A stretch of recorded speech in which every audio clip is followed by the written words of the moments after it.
Welcome to episode 282 of Sports Geek. On this week's episode, I chat brand values and making a stand with Dewayne Hankins from the Portland Trailblazers. Welcome to Sports Geek, the podcast built for sports digital and sports business professionals.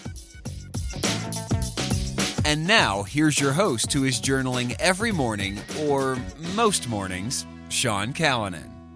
Thanks, DJ Joel. Yes, my name is Sean Callanan, and yes, mostly, but most mornings, I am journaling. It has been something that I've said previously in the podcast. Has been really effective during lockdown. I think I did 100 days in a row in the early lockdown days, but missing a day every now and again, but I don't beat myself up about it. But it's good to get those thoughts out of your head sometimes. Thanks very much for listening. You can contact me via email, sean@sportsgeekhq.com, or via Twitter at Sean Callanan or at SportsGeek. Or you can reach out to me on multiple platforms, including LinkedIn. Send me a message. Or perhaps you have been joining me on the Sports Biz Zoom calls. If you're just tuning in, if you haven't tuned into the podcast for a while and you picked this one up because Dewayne is my guest today from the Portland Trailblazers, you've missed a lot on the Sports Biz Zoom front. We discussed membership ticketing, esports gaming, broadcast, sponsorship, grassroots sports, digital. And in the last couple of weeks, we have now moved our the ability to watch a replay for Sports Geek Patreon subscribers. So it's great. So the last three calls, not really episodes, because it's really 6. So there's the call on Tuesday nights at 8 p.m. and the call on Wednesday mornings at 10 a.m. Now that's in my time zone, Australian Eastern Standard Time. But it does work quite well to midday in Europe and South Africa, or in the early evening on the Tuesday for my US friends and North American friends, I should say. So the last 3 episodes are available on replay. So if you want to catch up, learn about stadiums and venues, dive into our discussion about redesigning sport in a post-COVID world, or the discussion we had last week, or this week actually, which was, or as I'm recording it, ticketing in 2021. How many cheeks in the seats? How do we get people back in the stands? So please either check out those replays or check out some of the topics we've got coming up. This week's will be millennials and sports. If you're listening to this very quickly, you'll be able to get into tomorrow's call. Developing new fan bases, whether they be geography-based, gender-based, socioeconomic-based. How does sports go about developing new fan bases? And then in September 8-9, we're going to look at sports in the future. Sports in 2030. What's sports going to look like in 10 years' time? It's been great to have different people join the call. We've had people from Toronto Blue Jays, New York Giants, Cricket Australia, South African Rugby, Southeast Melbourne Phoenix, Basketball Australia, Sydney Kings, Melbourne United, Collingwood FC, St Kilda FC, the SCG, the Boston Red Sox, Brisbane Lions. It really has been terrific to get so much support from a bunch of different people, and I'm assuming a lot of you also listen to the podcast, so thank you very much. And also thank you very much to the Patreons that have come on board. Had a lot come on board, especially since we've started the Sports Biz Zoom replays. A quick shout out, Darren Anderson, thank you for signing up. Colin Kelly, former podcast guest, great to have you on board and appreciate you signing up. Akil Baskar, thank you very much for signing up as a patron. Hugo from FlyFan have signed up as a startup supporter. So Hugo, thank you very much. You can see FlyFan's logo in these show notes and in all show notes. And also Sarah Stocks from Team Mo. Go and check out Team Mo. Team Mo is also a startup supporter, so check out Team Mo in the show notes. Why might you do it? It helps pay for the costs of producing the podcast, running the Zoom calls, and just supports all the work that we're doing in supporting the sports business world. You can do it personally as a personal supporter, a Zoom supporter, a startup supporter like Hugo and Sarah, or a silver or gold supporter. So please check it out, sportsgeekhq.com/Patreon. But let's get into my chat with Dewayne Hankins from the Portland Trailblazers. We explained that this episode was meant to happen a little bit earlier, but it got delayed. but we got back on track. Here's my chat with Dewayne.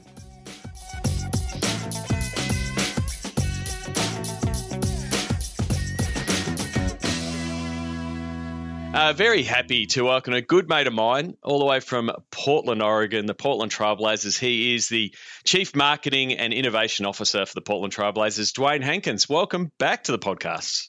It's great to be back and great to see you, man. It's been a while. How's everything going? It's going well. It's going well, and it has been a while. I think we actually had this podcast scheduled like way back in the olden days. When COVID hit and the NBA shut down.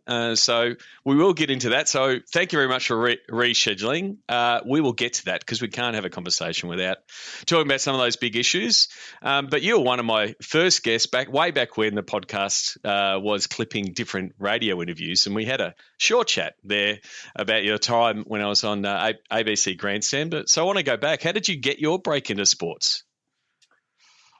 Wow. So I went to school for computer engineering in Ames and Iowa State University, and I lasted about a semester, maybe a little longer, before I changed to journalism. And for 3 years at college after that, I had no idea what I wanted to do. But then I started looking up the opportunity to work in sports. And it was really interesting. I was never good enough at any sport at all to perform in them in any way. But I loved sports, and I grew up with the Michael Jordan Bulls, and watching The Last Dance this summer was exactly sort of my era. Yep. And that's how I fell in love with sports. And the idea that you could work in sports, again, didn't strike me until I was ready to graduate from college. So it was kind of just in the nick of time. And I got an internship with a minor league baseball team in the Chicago suburbs, King County Cougars, which led to another internship, this time with the Marlins. And then, I eventually hitched my wagon in Minnesota with the Wild. And that's really where I had my first opportunity to do things. And I kind of saw at the time with the Wild this opportunity that was really growing to do more in the digital landscape. This will show my age, but, that was when MySpace and Facebook and Twitter and those things started really taking off. And what was interesting about that time was that you really were able to just all of a sudden, subscribe or follow or like all these different either teams or personalities. I remember at that time, even like following your account and being like, oh, this guy knows what's going on, or like Shane Harmon or other folks. And that's how we met, and that's how you met other people and you learned about the business. And I think in following all the teams at the time, it was pretty clear to me that they were giving the keys to their PR departments and saying, here, you guys run with this. Like, this seems like a really good place to blast our press releases. And every team was doing that. And then that opportunity with the Wild led to working with the Kings. And at the Kings, my mentor and my still boss, and at the Blazers now, Chris McGowan, I had these ideas, and we had these ideas about doing things differently. And, one thing led to another. And that's how we ended up on your first episode of the podcast. And it's changed a lot in the 7 years since then. So in the 7 years since then, I'm now with the Blazers overseeing marketing and innovation for the team, still working for Chris McGowan, who I really appreciate as a mentor and as a leader and as someone who understands this space, because I still think a lot of teams deal with a lot of challenges in that area that I'm lucky and fortunate to not have to deal with. So in my current role, I manage, again, all the fan facing elements of our outfit. So I'm going to stop you there, because you're going, this is my episode. You're going far too quickly. There's so much more I want to mine there. But that is fine. Didn't mean to cut you, because I just even just the titles that you did hold, at Minnesota Wild of Web and Creative Services, that didn't even have digital in the name. It's right up there with Jeremy McPeak's title that he had. Webmaster was one of my favorites, because you were in that space where you were like updating MySpace, but just being, can you be the guys that update the website? And then digital started to become more in play. Digital strategy started becoming a thing, and then as you're now at Portland, marketing and digital were mashed together in both in your role as VP of marketing and digital. Like that transition from the digital guys are updating the website and social, and that's what they're doing, and melding that the marketing efforts and digital. Like, how important was that, in your role in Portland to have those two together and having working those hand in hand? Because early on, like digital, there was friction between digital and different departments because everyone was still trying to control different pieces. How important and how much easier it is to sort of bring those two together? Yeah, that's a really good question, Sean. I mean, for me, I think, again, I give a lot of credit to Chris here, but he saw digital as the future of marketing. And so in his mind, if you knew digital, then you could learn the marketing piece.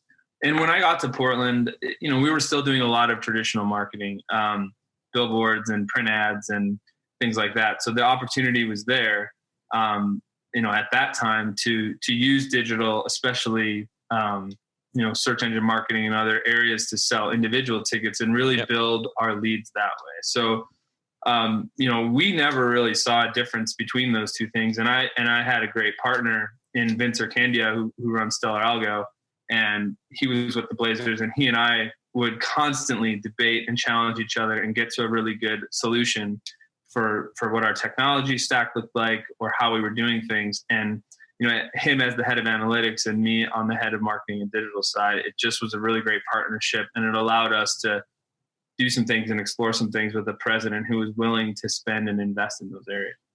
Yep. And then the other part, which is another sort of traditional area, was broadcast, which also came into your remit, which again is not standard, because normally the broadcast guys are over there, they're doing their thing, and they're like, here you go, digital guys, you can have this stuff and clip it up and send it wherever you want. Again, how did that change, I guess, how the broadcast was, and then where the broadcast went, and I guess the product of the broadcast, how did that transform with it being under, I guess, your remit and your team's remit? Yeah, another great question. So in the American sports, a lot of the time the broadcast lead at a team doesn't necessarily do much besides interface with the RSN and have that relationship. We're one of the few teams that does our own production and our own broadcast internally. And so while we're distributed by NBC Sports Northwest, our broadcast is internal. So our graphics, our production, everything is done, looks like our own home show. We sell the advertising for the TV spots and all of that. And so what that really allowed is the ability to do just a lot of different things. Whether it was changing or updating graphics, being really intentional about the things we're promoting on our broadcast, bringing in digital where and when we thought we could. And again, Chris just saw that there was this opportunity and ability to do that. And so we've really tried to create a very digital friendly broadcast in the way that we can. Now, I mean, a lot of the stuff is still challenging based on how distribution agreements are written up and RSN agreements are done.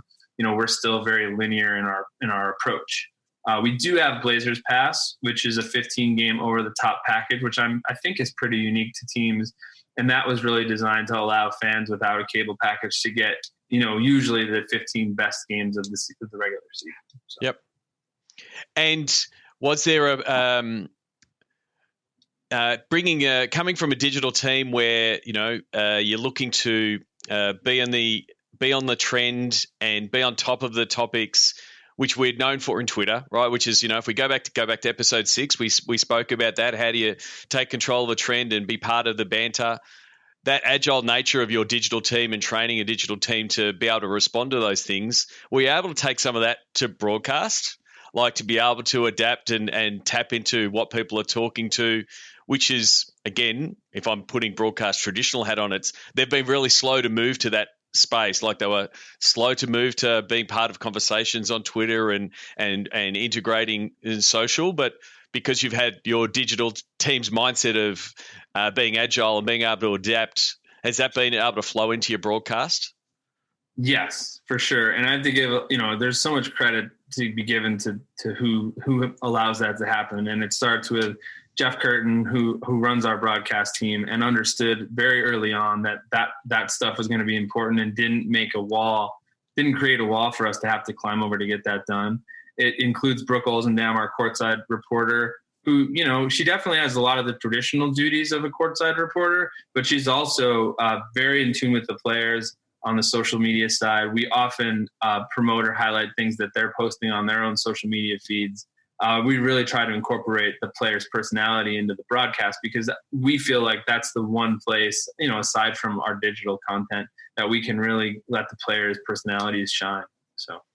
So one of the things you hear a lot at conferences, I don't know if you remember conferences, they were things where we'd all get together and talk about stuff like they used to happen in the olden days. But one of the things you hear at conferences a lot is, you're putting the fans at the center of your strategy. Like it's a common phrase that you'll hear on a panel at different conferences. Talk about the Blazers fans and how you shape what you do around what they are specifically.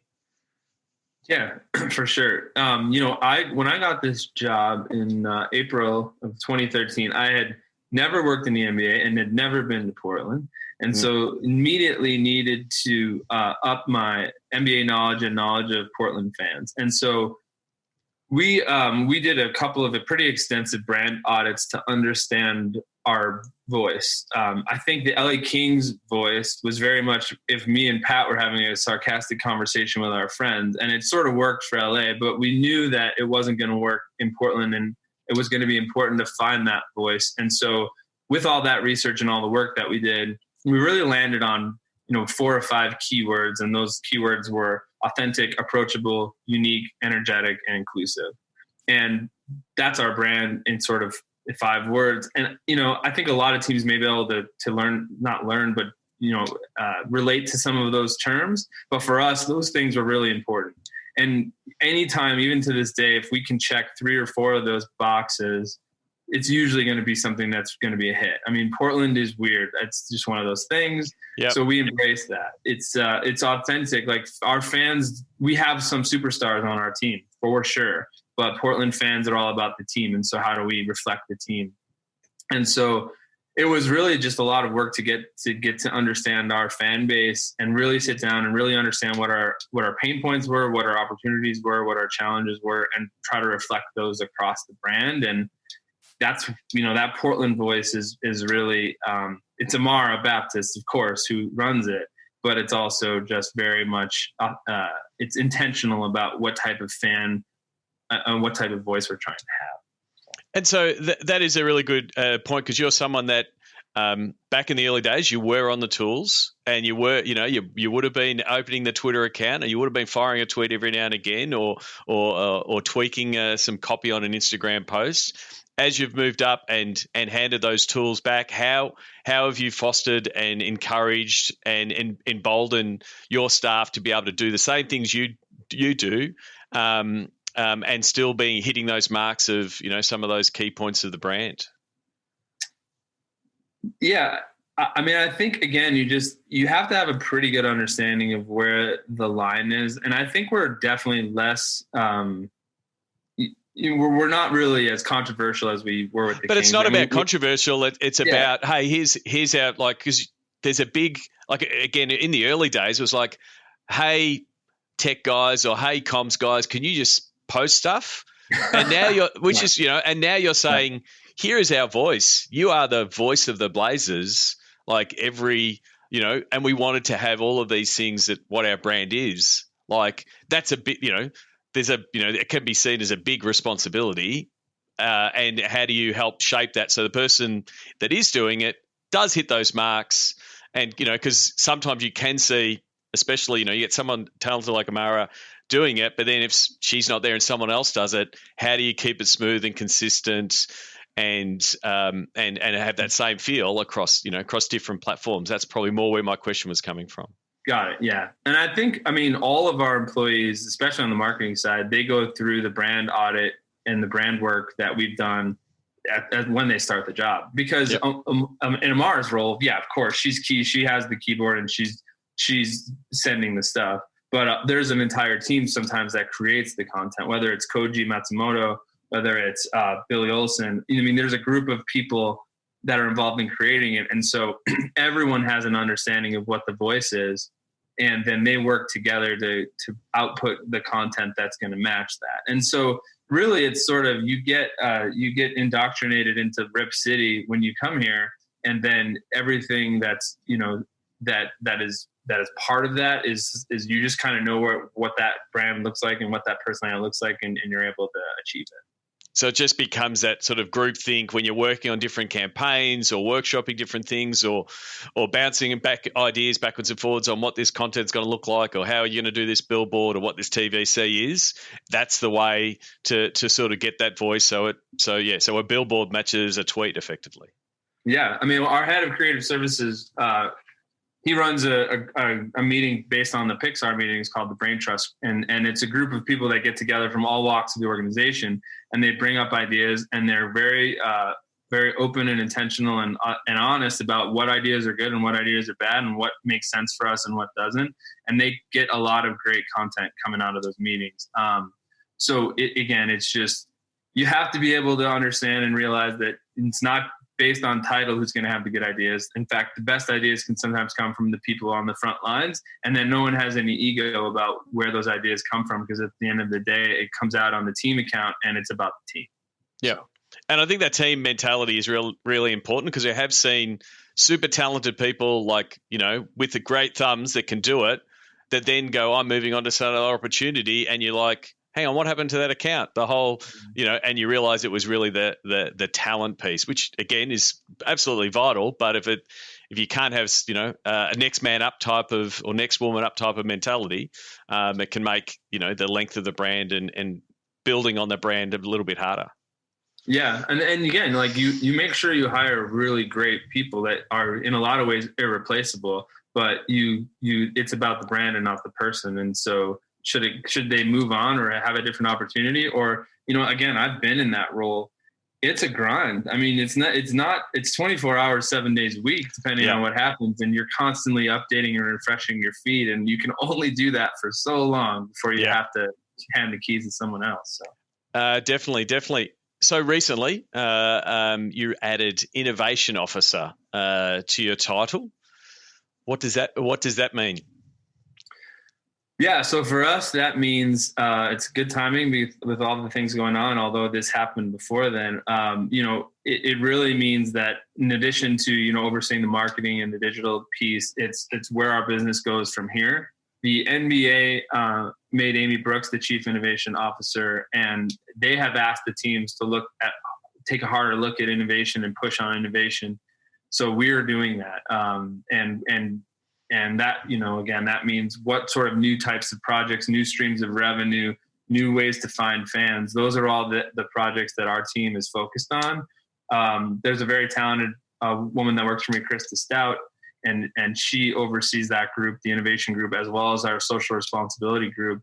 And so, she's on the committee that the NBA has, which is 6 or 7 teams, and sits on that committee. And they're talking constantly these days about, barriers that can come down, walls that can come down to help drive and create new revenue streams.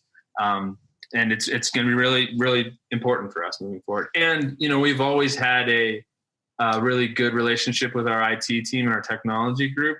And this group does not report to me, but we have, it allows us to be in lockstep with them as we look to create our marketing technology stacks and do things to better personalize our marketing to our fans.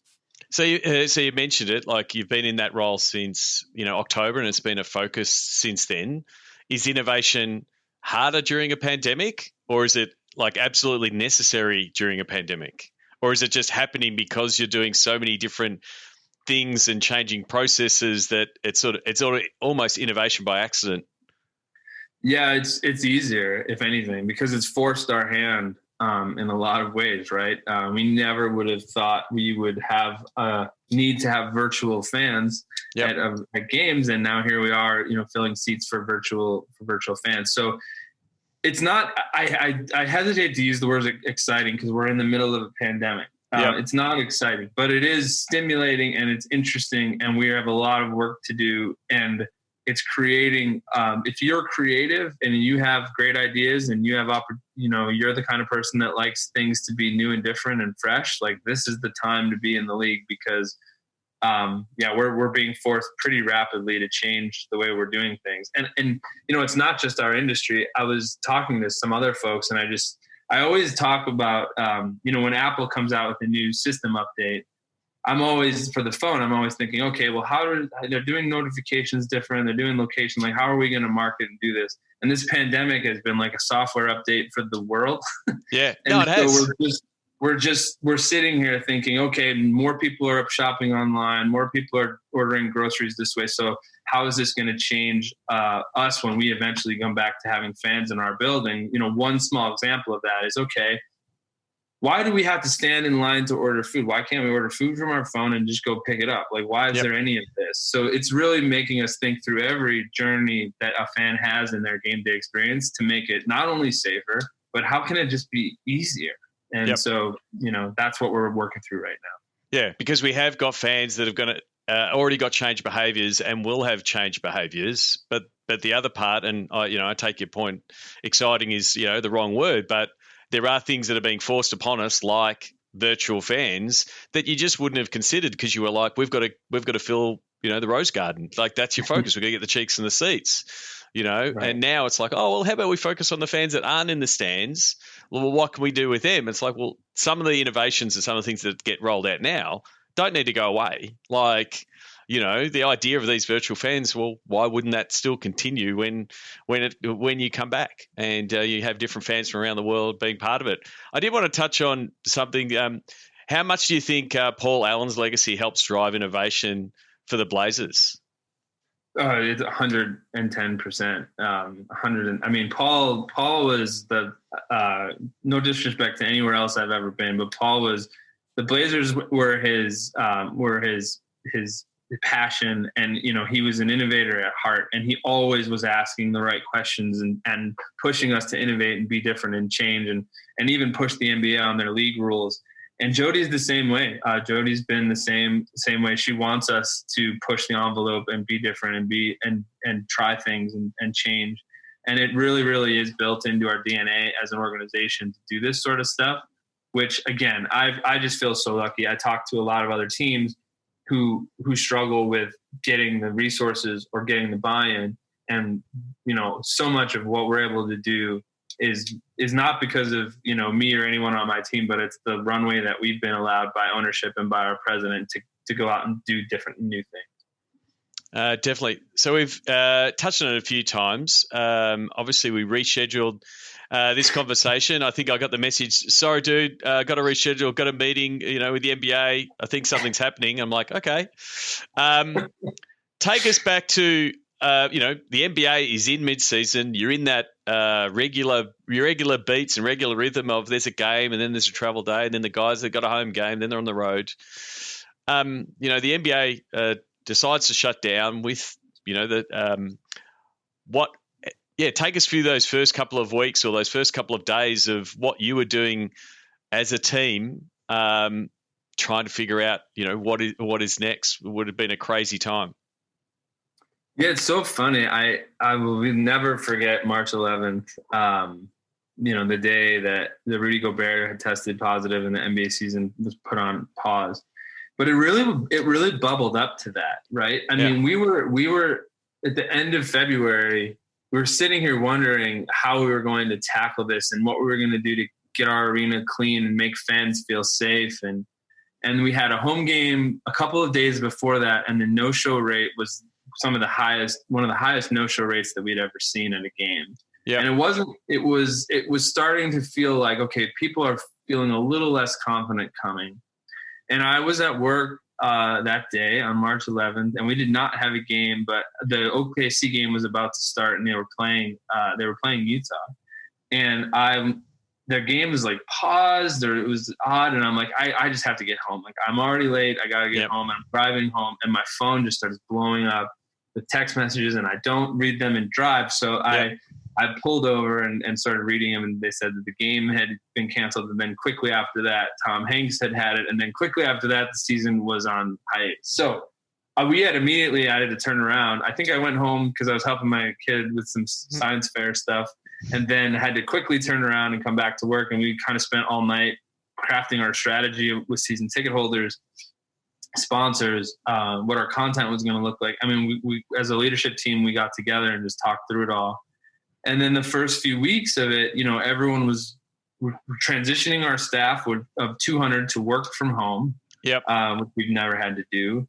And you're just sitting and waiting for more news and information from the league, which, they didn't know, and like nobody did, where things were headed.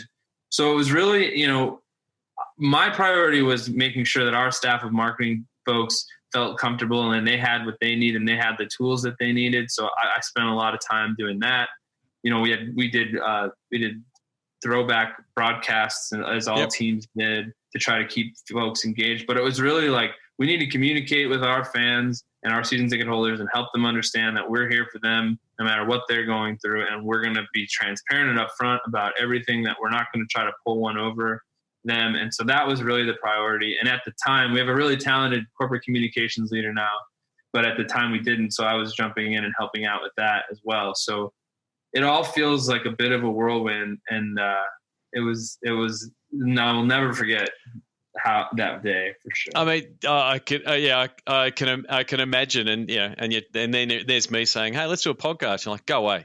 But it was fun. It was interesting to watch, and it wasn't just the NBA. It was, especially the sports that stopped. That that first 2 weeks, the holy hell, we have no games period. We're not off season. We're in season, and all the stuff that teams are throwing at the wall, like, hey, here's replays and here's throwbacks, and there was a bit of we're in make good territory. Like, we've got to keep everything going because we've got to do, and you're talking to sponsors, like, we still need stuff, like, but the sport might come back. We don't know where, and there was a real fervor of activity from a lot of content teams to go, well, normally we're posting this much stuff every day of the week. We'll sort of keep that pace up.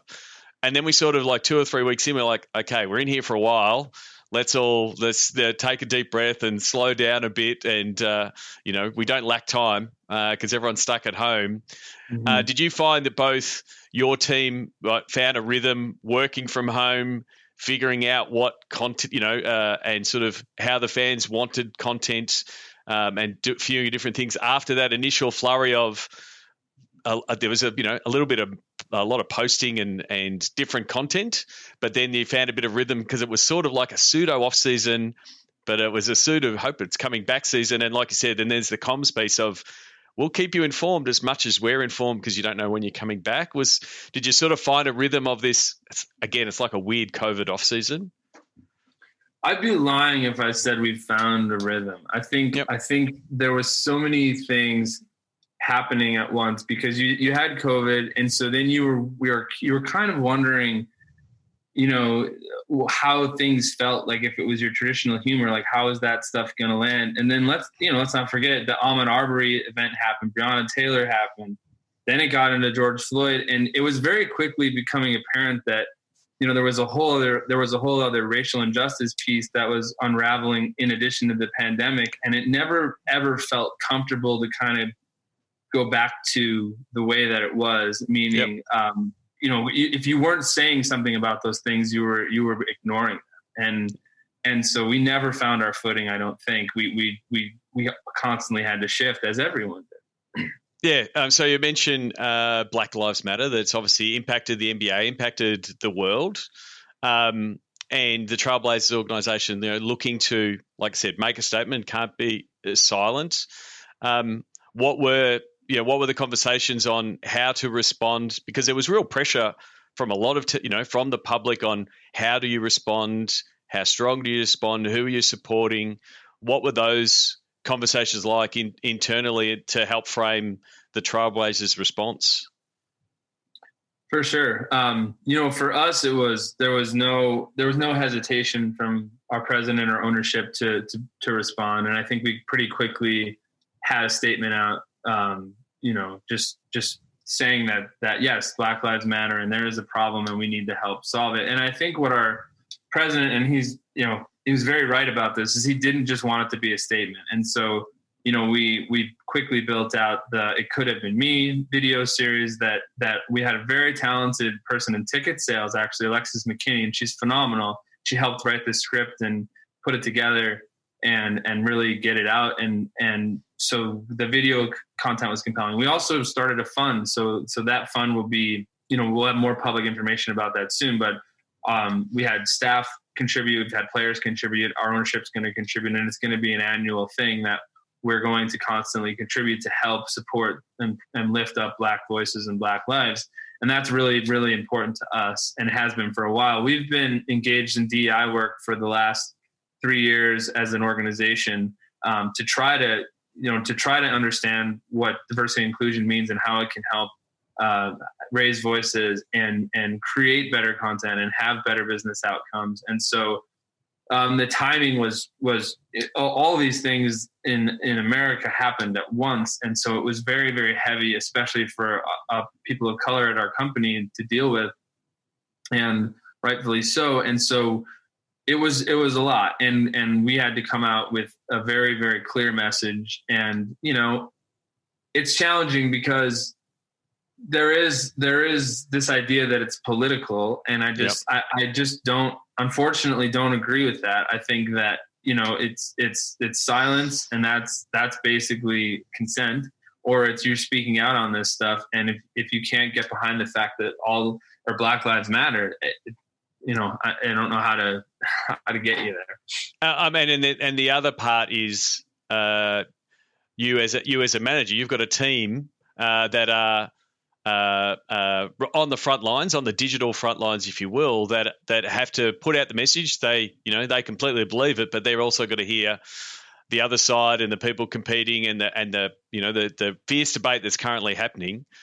You've got to, I guess, look after the wellness of your staff and your players that are, I guess, on those physical front lines if they're at marches and those kind of things, but also on the digital front lines, getting those type of comments, shut up and dribble, those kind of things that are a common catchphrase, unfortunately, in the digital world.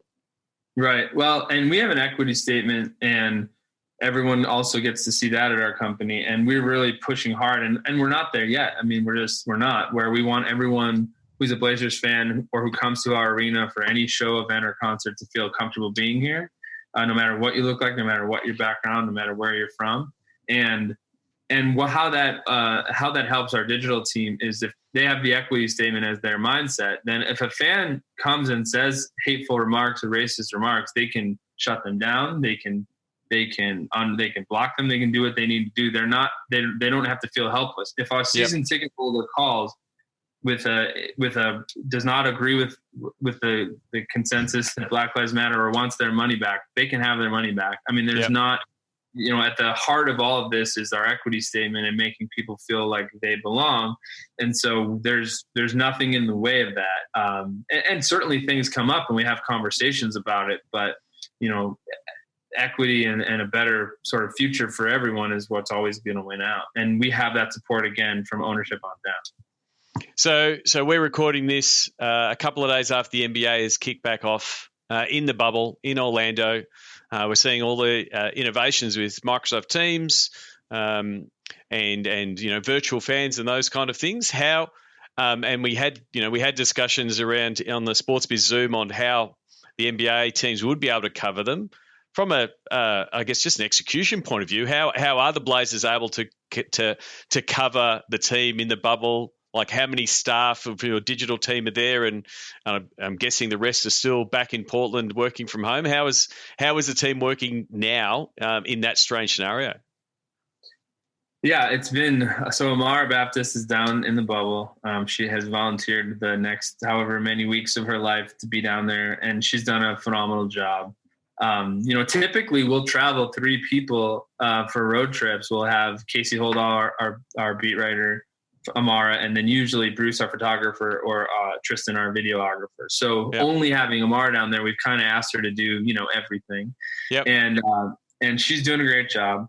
Back home, we have everybody, helping out, whether it's getting replays up quickly or helping with other content or posting on other platforms. And so we're kind of at the ready for things that are going to come up.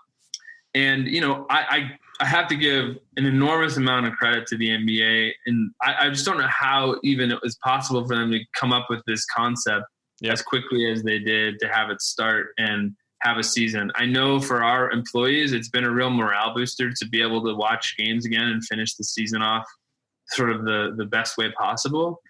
And, ratings have been phenomenal, especially for us locally. Interest is huge, and it's high, and web traffic's high, and social media engagement. And we know, this gives you hope and certainly confidence that once we are back in market and we can have fans safely again, fans will come back, because sports is just so woven into who they are and what they like to do.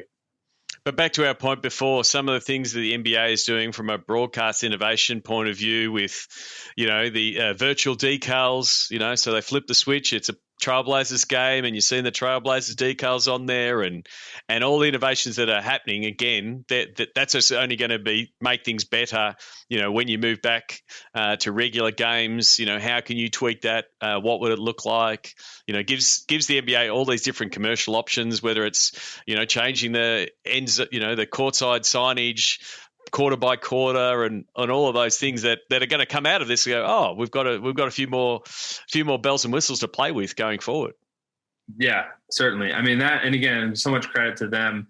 And in talking with, the NBA could have certainly just done this on their own and not asked for teams to weigh in. But every step along the way, they've asked for teams to be part of the process, knowing that each of the teams has its own unique circumstances and needs.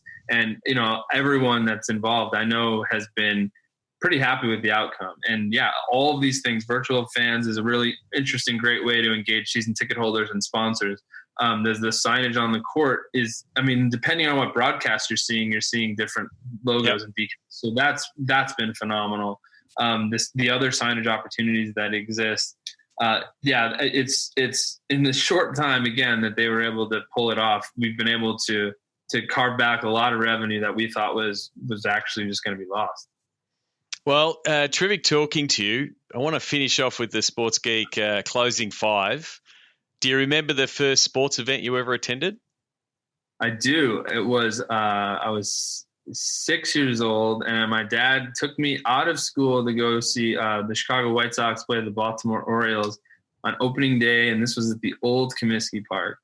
And it was mind-blowing just to kind of see, like the smells and the sights and the sounds, and I'll never forget it. It was great. Would Frank Thomas was it back in his era or before that?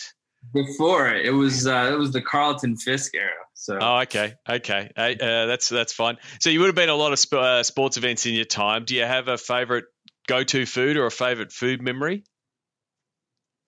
My favorite food at a sporting event is and it's not a guarantee, but always like a good veggie hot dog. So I'm a vegetarian. So when you can get a really good veggie hot dog and put all the fixings on, especially a Chicago style one, that's the way to go for me. Terrific. What's the first app you open in the morning? It's usually Pocket, and I'm catching up on old articles that I saved from the night before just to kind of start the morning out with some reading. Okay, so you see the headline and you save it and actually read the article. Yeah. Most people just read the headline and go, "Oh, I'm on top of that now." But I feel like you need. I always like to have a little bit more context. That's fair. That's fair enough. Is there someone that either you follow or read or admire that the podcast listeners should follow, and why? Yeah, Ta-Nehisi Coates is a phenomenal writer and author. He's written a couple of really inspiring books for me, and I would just recommend them for any white person who's really learning to learn more about how we got to this point. His 8 Years in Power book, or Between the World and Me, which is a letter to his son about police violence that was committed, is really, really, really inspiring. Again, is an odd word, but I think those types of things are really eye-opening to help you understand, and they certainly helped me understand the state of the world and how we got to this. Terrific. Last question, and I'll give you 2 options. But what social media platform is your MVP? And so you can answer it as the Trailblazers, but then also answer it as Dewayne from a personal point of view. And you can only have one. We're not handing out medals and participation medals here. It's a one. That's easy. I'll say Instagram. Instagram is very versatile, Swiss Army knife. I mean, you can as a trailblazer, with my trailblazer hat on, it's really great to advertise on. People, again, tell you too much information, so you can really target ads quite well. Yep. And Instagram is, I think, where you see the most talent in terms of other content providers, whether it's the photography or the video that they shoot. I just think that's the best one for sure. So we're recording this now. My tweets tell me that Instagram Reels, which is their new tweak, this is the super early hot take, right? Because it only got launched today, which is effectively Instagram's take of TikTok, right? Because, you know, they've already stolen Snapchat stories. And given the current environment, currently we're recording this, TikTok could be banned. It could be bought by Microsoft by the time this gets published.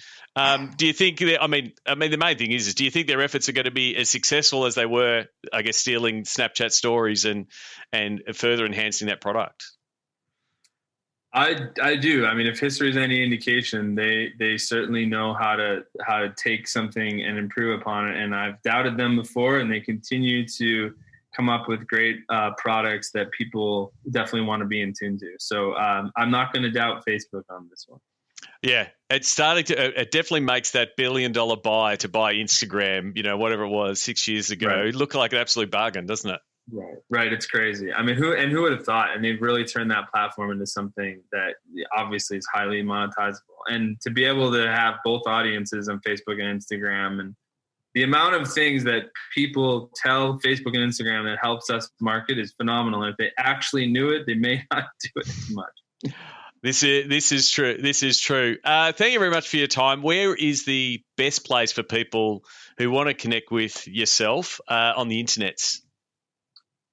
Yeah, certainly reach out via Twitter or LinkedIn. I check those areas plenty of times a day, not a day, but plenty of times in a week. And, especially if you're an up and coming student, happy to help talk through any questions that you might have about the industry or getting into the industry. It's something that I had when I was coming up that I really appreciated, and you always want to pay it forward. So feel free to reach definitely. Yeah. So your name, you're like one of the originals where you just go, well, let's grab our personal brand on Twitter. Reach out to Dewayne Hankins. Say thank you for the podcast. All the best for the rest of the NBA season, and all the rest. Stay safe, and hopefully maybe one day we'll be able to actually catch up at one of those things like a conference or a bar and share a beer. I can't wait to see you again, Sean. It's been way too long. Find out more about Sports Geek's Digital to Dollars process at digitaltodollars.com. We'd love your support on our Patreon campaign. Go to sportsgeekhq.com/Patreon. Thanks again to Dewayne Hankins. You can send him a tweet, Dewayne, Dewayne Hankins on Twitter, or reach out to him, Dewayne Hankins, on LinkedIn, and give him some praise on what the Portland Trailblazers have been doing online and some of their efforts that they have been putting out there, but also what they're doing on the court. I'm recording this after Game 1, where in the playoffs, where the Portland Trailblazers' fairy tale run has continued, not only getting into the playoffs, but beating the Lakers in the very first game. So it was funny recording that before that Cinderella run started. They were in the bubble, but what an amazing run it has been so far, and all the best wishes to my friends at the Portland Trailblazers. Before I jump off this podcast, it has been a bit of a conversation piece, and was a bit of a conversation piece around the redesigning sport post-COVID. For mine, the world of sport is going to change. It's going to change. It's going to look very different in the next 12 to 18 months. I know there's a lot of my friends and people who are listening that are currently out of work and being pushed out or displaced by COVID. If that's you, please reach out. Please get in touch. I'm doing my best to help find opportunities for people. But I want to be connected with talented people that are looking to do cool things. My goal for 2020 was to work on big problems and work on cool things. For that, I need smart and talented people. So if you're out of work and talented, please get in touch. And likewise, if you're restructuring your business or restructuring your team, and trying to figure out how you will get everything done with less people, please get in touch because I will be able to connect you with these same talented people. I'm trying to pull together some of the smartest people in sports digital, sports technology, sports commercialization, data to help fill the void left by COVID. So, please reach out.